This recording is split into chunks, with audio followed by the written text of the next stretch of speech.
Shout out to all the real sports fans, real boxing fans, something spectacular sports. Check this out. Listen, I'm gonna tell you a little secret, man.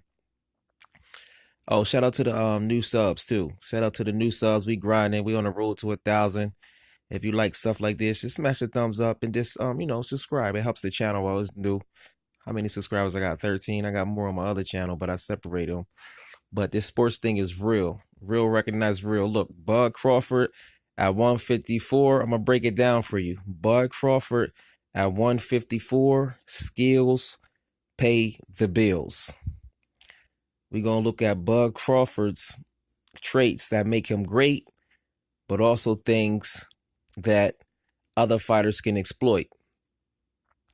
First of all, Bud Crawford knows who he is as a fighter. He has his own identity. I remember it was a fight from years ago. HBO tried to get on us. They want you to fight like you fight in a bar, and he mentioned something where he doesn't care as long as he get the win. That let me know back then. I said this dude has an identity of who he is, and he said no matter what, he's just gonna fight his fight. He didn't care. So when he said that, this was probably before he beat Gamboa. I said, you know what? This dude has an identity. He's not going to let nobody manipulate him and try to fight for the crowd. We see what happens when you fight for the crowd and go for knockouts. You get yourself hurt and get unnecessary brawls. So that's one trait about him too. And I remember he said something about when I started looking at him, he said he had something that he liked about his grandma. But check this out. One thing that people don't realize with Bud Crawford, he didn't have the high praise coming out of the Olympics in 2008, like say Gary Russell did, and all the guys from 2008, the 2008 class. He didn't win the medal, and he didn't sign with Al Heyman. He came from the mud basically. He had Cameron Duncan, Tim Bradley was trying to sign him, so that alone right there set the tone.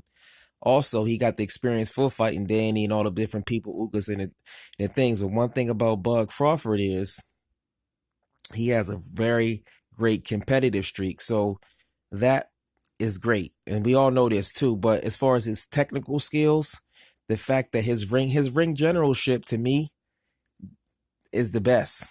Like nobody's ring generalship can fuck with him. You fight his fight. He don't fight your fight. Just like Floyd, you fight Floyd's fight. So you have to adjust to him. So he is the leader in the ring. He's the king. He's the alpha. When you make everybody fight your fight, you're going to win most of the fights. That's just the way it goes. Ring generalship is so important. He make the fighters adjust to him, and he controls the fight. If you start trying to run in here, climb you, he know when to climb you and to taunt you. He just has ring generalship down pat. A lot of people don't realize his reach is amazing. 74 inches. Floyd's reach 72 inches. I think he's a little taller than Floyd. They both listed at 5'8", but I seen them next to each other. Either he taller than 5'8" or Floyd shorter than 5'8", because he a little bit taller than Floyd. So he got a 74-inch reach, and he coming from different angles. He has a great jab and an underrated body punching game. So if you fighting guys that are maybe 2 inches taller than you, like say Jrock reach, I don't know what Jrock, I have to look on BoxRec, but it's probably about 72. So that kind of evens it out right there. And I know it's 7 pounds, but a lot of people believe that Bud Crawford is smaller than what he really is, but he's not. Bud Crawford is much bigger than he's much bigger than what he appears to be. So him fighting Jrock, his toughest competition at 154 would be Jrock. Tony Harrison is long. Right? But Tony Harrison's lack of stamina and the fact that Bud Crawford can fight on the inside more and outthink him, I think that'll definitely give him the edge against Tony Harrison. That'll be a tough fight. But I believe at 154, Jermell Charlo has just a puncher's chance against Bud Crawford. And I'm going to tell you why, because first of all, leading up to the fight, a lot of times Jermell Charlo, I like Charlo. I thought Charlo actually won the first Harrison fight too. I like Jermell Charlo. He wanted to smoke with everybody. He wanted to fight Herb when I didn't think that was a good fight. But his accuracy is way off. and his desire to try to knock people out. You see how Earl Spence tried to just knock Sean Porter out, and when you force knockouts like that, mix it with low accuracy, homeboy is going to control the fight, because once again, his range is there, and everything just isn't about range. But if you mix it, his range and his ability in accuracy, Bud's accuracy is off the charts. Not only that, his ring generalship, once again, he can compete at 154. His biggest competition would be Jrock, because Jrock knows how to get on the inside and do them old Philly tricks and rough you up. So homeboy will have to be in his game. But I can even see, depending on how the fight goes out, I can even see Crawford beating Jrock. That'll be a hell of a fight. I will definitely go. But against Jermell's inaccuracies is going to come back and haunt him in that fight. Homeboy's ring generalship is going to go there. I already know what's going to happen. He's going to find out he can't beat him, and he's just going to keep going for the knockouts. And homeboy is going to start taunting him. He's going to start taunting him. And like I said, he has a puncher's 10. He got some good pop, but Jermell Charlo isn't like a Deontay Wilder type power. I know he knocked out Lubison in that first round, but that's kind of like not really how he is as a puncher. But he did stun Tony Harrison, but we knew Tony Harrison got stopped, twice by Hurd and Willie Nelson. So Bud Crawford at 154 is going to be a problem, because he's super slicker than everybody. Now, like I've been telling people for months now, Bud Crawford's biggest challenge at 147 is Julian Williams. And just so coincidentally, Jrock from Philly, and I'm sorry, not Julian Williams, Jrock from Philly and Jerron Boots Ennis is from Philly. Those are his two biggest competition. Philly. The two Philly niggas is his biggest competition. At 147, I give Boots Ennis a very good shot at winning this fight. The only thing, as I see his development in these next couple of fights, I'm going to watch him tomorrow. I got to see how he takes a punch and I got to see how he overcomes resistance as far as pressure. But Bud is not a pressure fighter, so it'll give Boots Ennis the time to do it. But at 154, Jrock is his biggest competition.